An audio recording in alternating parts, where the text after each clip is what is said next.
in Gaga Street, who is considered as one of the best African academics and the architect of our revolution, especially the Freedom Charter.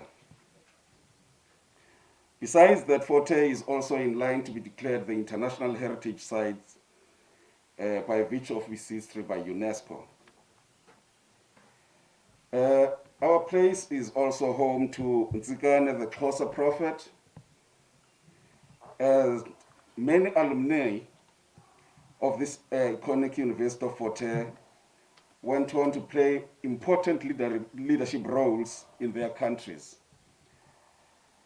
You can name Joshua Nkomo from Zimbabwe, Robert Mugabe, also from Zimbabwe, Julius Nyerere from Tanzania, Seretse Khama, and Yusuf Lule from Uganda. Among the local leaders, we all know about Govan Mbeki, Nelson Mandela, Oliver Tambo, Robert Sobukwe, to name but a few people who are coming from the University of Fort Hare. In fact, if you go deeper into the history, you'll also find out that the University of Fort Hare played also a prominent role in the foundation of Umkhonto weSizwe. If you go to the early history of MK, you'll note that most of the prominent commanders and commissars of MK were either recruited as students at the University of Fort Hare or just after completing their studies, or some were even lecturers. I remember that Amos Masondo, who is late, was actually the army commissar of Umkhonto weSizwe.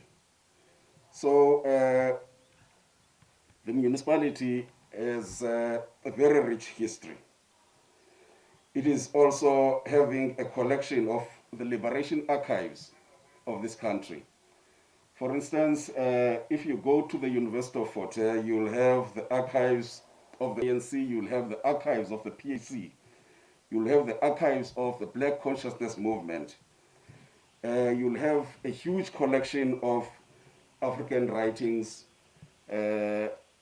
But the last time when I was at the University of Fort Hare, I noted that, or rather the guide there pointed out that, ironically, the people who visit the university most with the schools and so on, primary schools and high schools in the country, are mostly white schools, and our black schools do not visit the archives of the university. So we're missing out on a lot of things. Colleagues, I can go on and on talking about the tourism potential of the area.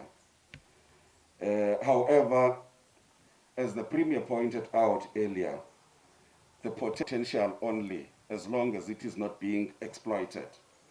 So we need to make the most and make sure that we market our towns, we market our areas, so that people understand exactly what is so important about the area. What is it that can attract me to go to those particular areas? Lastly, let me also take this opportunity and welcome once again all members who are here, and wish everybody that we should have this beautiful launch in this beautiful area. We have a number of game reserves here. I doubt if a lot of many people understand that, but we have a number of game reserves all around the municipal area. So it's an area which sometimes I say it deserves better than what it is having currently. There's a lot of effort that is needed to make sure that we tap into that potential. Honorable Premier, thank you, and esteemed guests, thank you for giving me the opportunity to open this important occasion. Thank you very much.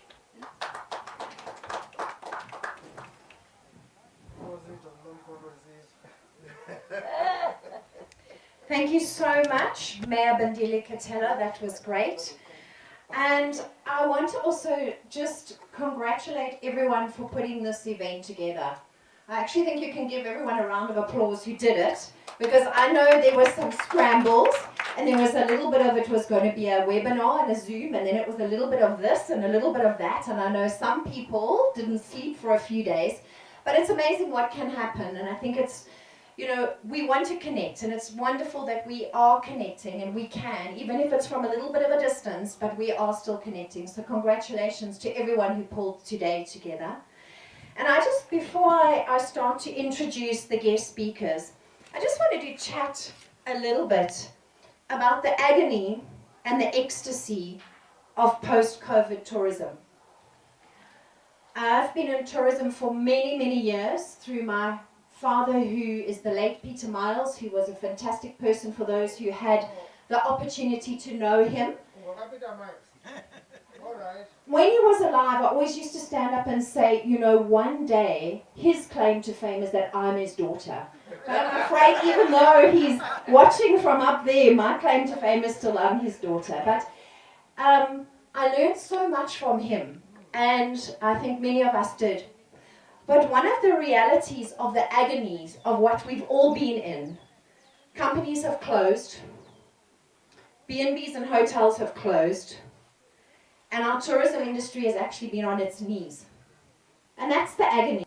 And I think we've all gone through it, whether we've managed to survive or whether we've closed, we know someone, if not ourselves, that has been hurting. And that's been the agony. But with agony often comes ecstasy. And the ecstasy of what lies ahead for all of us.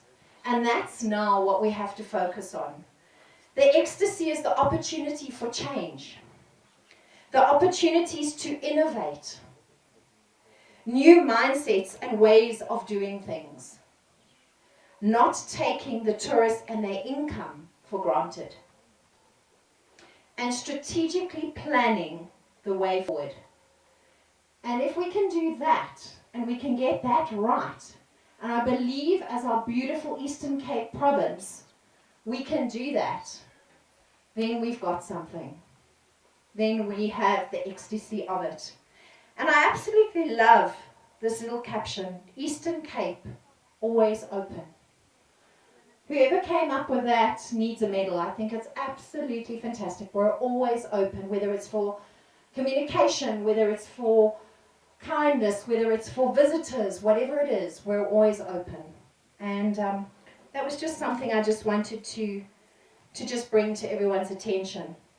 So now we got some guest speakers that have come, and I've had a little chat to all of them because, again, the fact